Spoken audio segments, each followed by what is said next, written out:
People everywhere struggle with finding a purpose and something meaningful to do. Occupational therapists can help by engaging in this search with individuals, families, communities, and organizations. Two occupational therapists from very different parts of Canada show how the century-old activist heart and spirit of occupational therapy is alive today.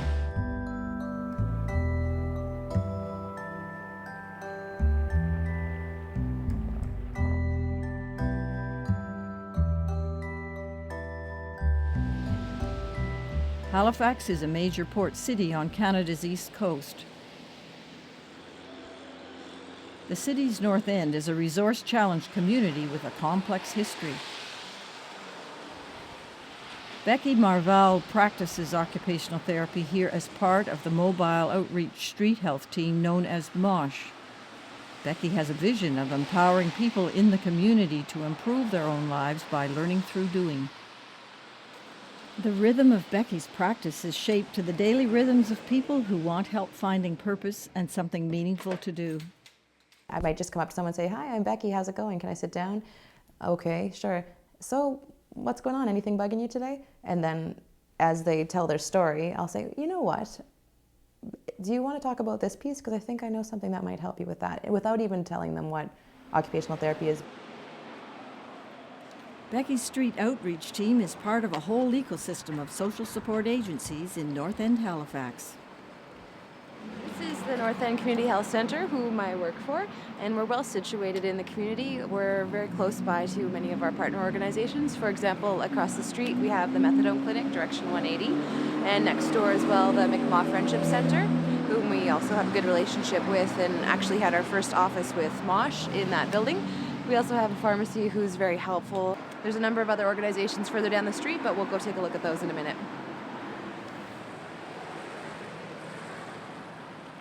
Across the street here is a new supported housing building that will be almost ready in the next few weeks for some of the men at the men's shelter to be able to transition to permanent housing with support. This was a great project I was able to be involved with from the beginning. When they still had the blueprints, and I was able to talk with the organization about universal design and different opportunities to make sure that the space was maximized with respect to physical design, as well as other aspects that would be important. I'd been working with the men who are meant to be moving in and helping to figure out what their needs might be with respect to independent living skills or kind of community participation. Many people have a tendency towards isolation, and after transitioning to independent living, they often actually abandon their apartments. At times because they're used to social living situations or they're overwhelmed by the situation, they're not sure how to take care of things. So we were trying to be a bit preventative and look at that before people moved in, and I'll be following up with them in the first weeks of tenancy and seeing how things are going and making sure things are going as smoothly as they can.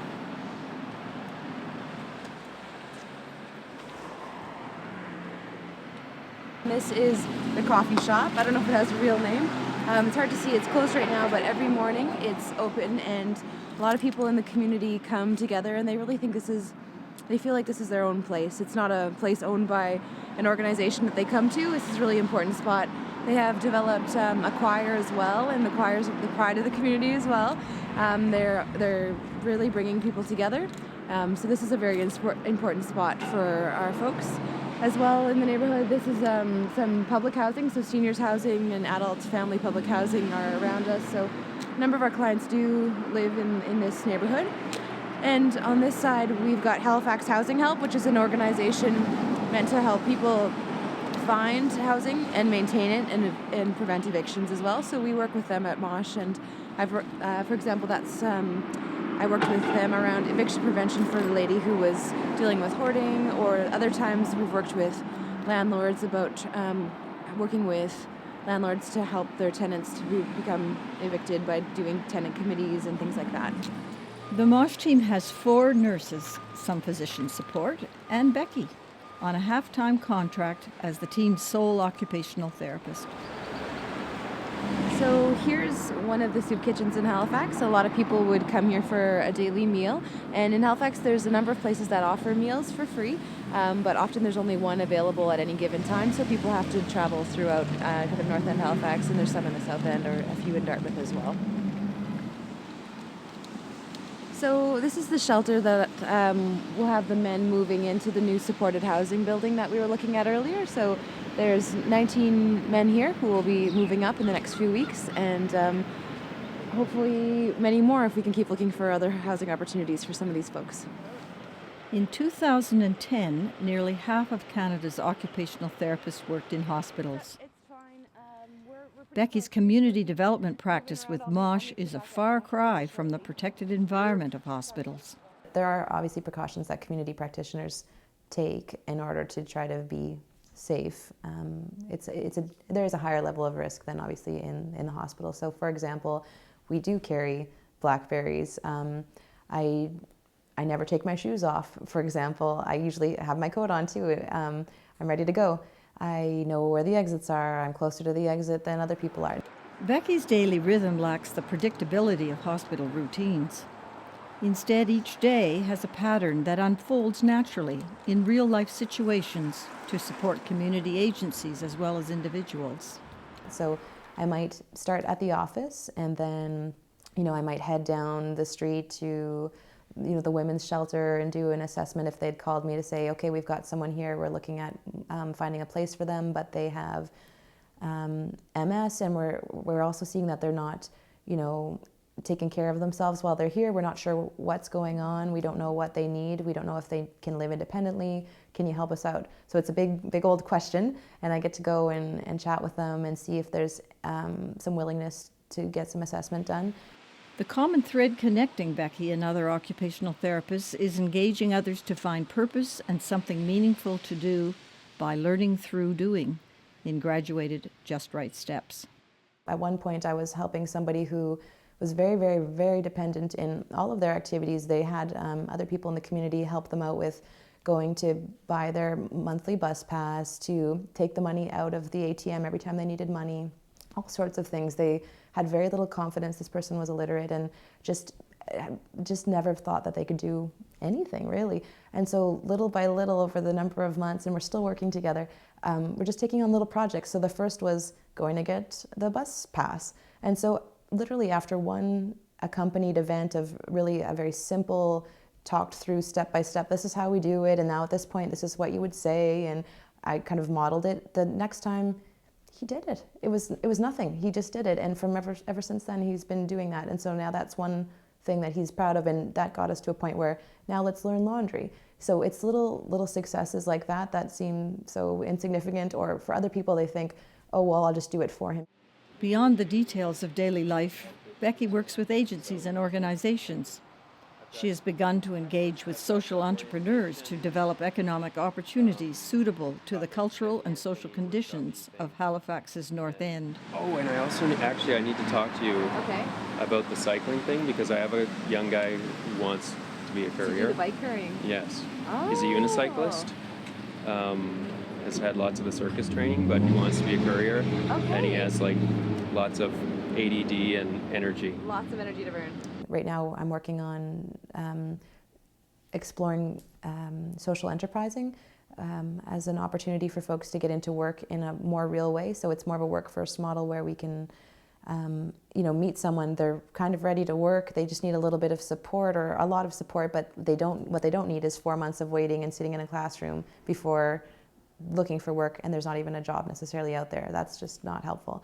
So with a social enterprise model, so maybe I'll be working on trying to make connections with other business people or researching about how it is that we could get something like that going. So there's always other little pieces. There's the individual, and then there's more of the program level things. So I guess that's kind of a typical day. And Rick's on with me today. He's my colleague. He's a nurse with the Mobile Outreach Street Health. And we'll take a look at the van. This is a lot of times the nurses have it to do their outreach to the different locations or to do their street outreach, and at times I have it as well, especially when I need to pick up equipment and deliver it. I can't take that on my bike. And people. And people, obviously. Come on in. So this is a mobile office. From the OT point of view, I use it to transport folks. When I was working with a lady with the hoarding disorder, it was often to take things to donate after she was getting rid of them, or when I'm moving around equipment, like mobility equipment or other supplies, or also group supplies. If I'm doing a group and I need to pick up groceries or things like that for an event, and then I use the van. And for nursing? Nursing, we've done everything from lancing abscesses to fixing blisters on feet, toenails on feet, listening to various body parts and systems, and vaccines, Yeah. and And sometimes just counseling. I know when you want a private oftentimes space. just a quiet space Yeah. to let people get out what they need to get out Definitely. and figure out what direction we're going to go in with it. So. Yeah. Becky's work may seem like a new brand of occupational therapy, but Dr. Judy Friedland, a Canadian occupational therapy historian, sees Becky following in the footsteps of early occupational therapists. And I know you've got some concerns about whether this is real OT and stuff like that. Yeah. Is that right? Yeah, at times it's not the kind of OT that I've ever seen or done previously, but I'm comfortable doing it. I'm happy doing it, but I'm curious historically where you've got that perspective. Is this the sort of thing that OT was once? Initially, occupational therapists were carving out a role, and they were going where they were needed. People weren't coming to them. They were going where they were needed. They were doing what was needed. They were helping to build communities. They were helping people to develop skills so that they could survive and live their lives, whether it was because of a physical injury or a mental health issue or whatever it was. And they were working on a kind of an ad hoc basis, you know, sort of in the way you describe your work. But they were always trying, I think, to bring to it what you're doing as well, which is that emphasis on the relationship and how key that is to helping to motivate people who are otherwise very difficult to motivate. I've been wonderfully impressed with the work that Becky is doing in this setting. To me, Becky is all of the attributes of not only the early occupational therapists, but all of, I guess, the sort of hopes and dreams of what occupational therapy might have become. Occupational therapy is a profession concerned with occupation, very broadly defined as work or any occupation that gives people purpose and a sense of meaning. This notion of work was so essential to early occupational therapy. Occupation was recognized by early occupational therapists as a necessary parameter in enabling people to find purpose and something meaningful to do. Lots of health parameters get affected by people having nothing meaningful to do with their day, no structure, and it's something that occupational therapists could and should be doing much more of. The 1946 Constitution of the World Health Organization defines health as a state of complete physical, mental, and social well-being, and not merely the absence of disease or infirmity. Early occupational therapists had adopted this broad view much earlier in the century. To promote health and well-being, they used occupations to engage those who struggled with life. Their practice was based on the old saying that if you teach people to fish instead of just feeding them, they can eat for a lifetime. Along with educators like Dewey in the USA and Montessori in Europe, early occupational therapists adopted the idea of learning through doing. These people all realized that learning by rote was just not sufficient, and that learning by doing was what was going to make people able to work and able to be competitive and able to take on those jobs and help their country to develop economically.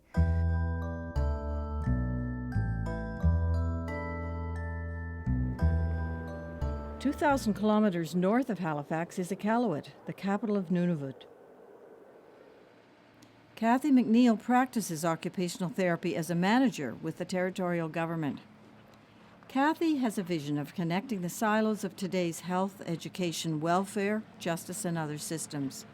Her focus is the largely Inuit population of this vast and sparsely populated territory, where the Indigenous language has no word for occupational therapy.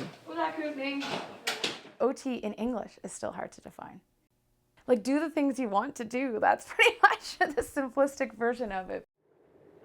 For Kathy, the Canadian North presented a huge change from her early practice in Vancouver.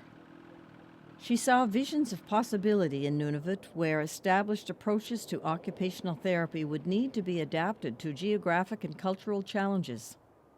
I was working in acute care in Vancouver, and I was getting a little bit bored of my practice there. So I'd been working there for about 2.5 years. And I liked the allure of the North. I'd always be interested in the culture. And I also wanted a place where I could be creative. And there were probably some opportunities to work with areas or people that I'd never worked with, such as children and elders in their homes. And also the creativity that, I thought there would be a lot more opportunity for program development versus in your kind of acute care setting where it's very structured. So that's what kind of drew me to Iqaluit in the North originally. Kathy realized that helping communities help themselves in reducing youth suicide and other mental health issues would require a new, highly collaborative approach. She has teamed up with like-minded colleagues in the health, education, welfare, and justice systems to tackle these critical issues. One way that we're hoping to address some of the needs of youth that are struggling or youth that have complex care, whether it be physical or behavioral, is bringing together partners across Nunavut. So bringing together the Department of Education, the Department of Justice, the Department of Health, and really trying to build a team to address some of that issues. And so what we're trying to do now is trying to get maybe a pilot of an actual clinical team together. And so that would involve having a case manager who would then be responsible bringing in all those professionals to help address the needs of that child. And I think when we first came together, the biggest thing is that everyone, whether you're a teacher, whether you're the pediatrician, whether you're the occupational therapist, whether you work at young offenders, there's some children that you just don't know how to help, and you're kind of are on your own, and so there's lots of children that I think all of those professionals felt were there, and so bringing together the minds to try to figure out what the needs of this child is, and bringing in other professionals is essential to providing the best care for that child. The broad base of occupational therapy knowledge and skills is ideal for working across systems. Occupational therapists are uniquely able to coordinate the work of various professionals, governments, agencies, communities, and individuals. They deal with issues that require knowledge of the body, mind, and spirit, and the situations in which people live. I think OT is very broad, so I feel like you can speak to, we have background in kind of the medical side, the education side, so we're already practicing in all those realms that are being brought to the table, whether it's mental health, whether it's education, whether it's acute care, whether it's inpatient, whether it's community. So I think that, that it just is a natural thing to bring all those players together to support the children's needs. If we know the needs, well, can we do some cross-funding as well so that we're addressing those needs? And we're, say if there's an occupational therapist that could be working in this region just with kids in school, well, right now health funds some, education funds some, well, can we create a position together to address those needs of those kids? Occupational therapy is best known today as a health profession because that's where most occupational therapy funding exists. Yet early occupational therapists could have chosen a different home base from health. How we chose the health system, or it chose us, or whatever, is curious because we were involved in a lot of other systems for sure. But there were many homes that OT could have gone into, whether it was social service or nursing or teaching or vocational rehab. And I think it's that amalgam, or those different perspectives that were there in the early days that now make an amalgam of what a really good OT can and should be doing today, and not seeing those systems as barriers, but working across them.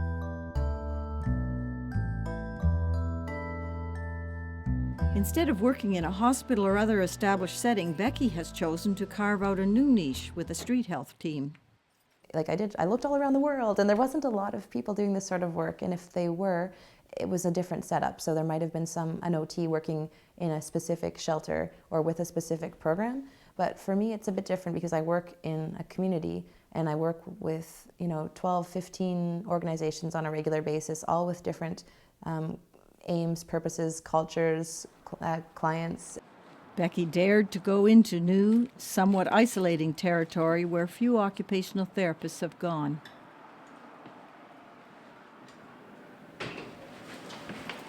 So here we are at a rooming house in Halifax. This would be a typical place for folks that we work with to find an affordable place to live. There's a number of tenants here in the building, and so I just thought I would show you a place where I would normally come to help folks after they've transitioned from the street to start to make a life in a more of a permanent living situation. I'm isolated in the work, but I'm invigorated by it. I like the idea of okay, well, this is new. No one's done this. Well, that's great. Someone should do this. And I guess I'm lucky to be the one to get to try. I have an incredible, unimaginable amount of autonomy in the work that I do. My colleagues have complete trust in me. No one's looking over my shoulder asking me why I'm doing this at this moment or how I'm doing it. If they are, it's out of curiosity and nothing else. They're curious. So I'm able to, set the schedule based on what makes sense, what's going to work. If I need to work a 10-hour day, I'll work a 10-hour day, and then the next day I'll work, 6. Occupational therapists who breed a spirit of restless activism and creativity are energizing the profession's legacy of agitation around the world. They agitated in a way that we have lost, I think. They were frequently in the press, in the daily press, in the media. Very often, they had to make their own way to demonstrate that what they could offer was useful. And so that meant raising funds for a position, for example, in a hospital or in a community setting of some sort that wouldn't otherwise be there. So they ran the street fairs, they solicited among themselves, they had, theater nights, they had all kinds of different events just to raise this kind of money. Like early occupational therapist, Becky is proactive to introduce others to her vision of possibilities.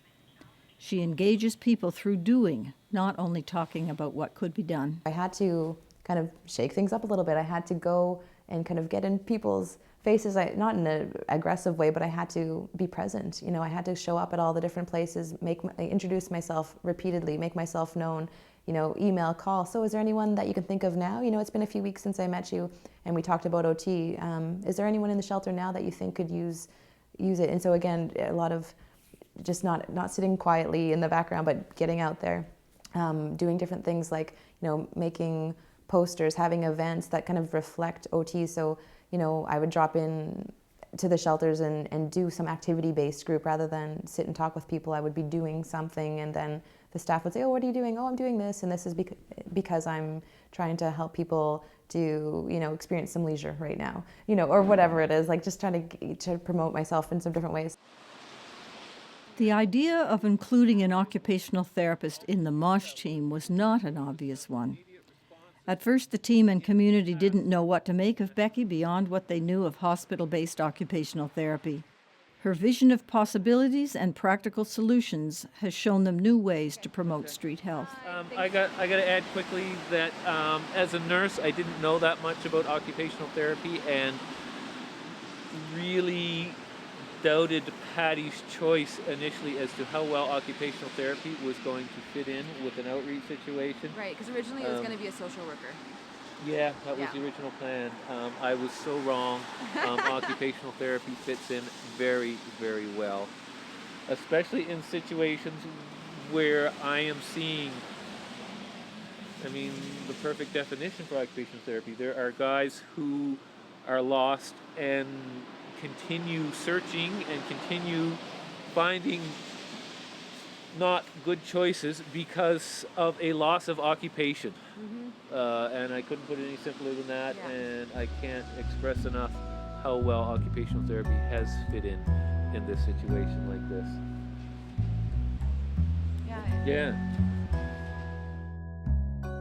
In today's world, the challenges of finding something meaningful to do require activists who target real-life situations.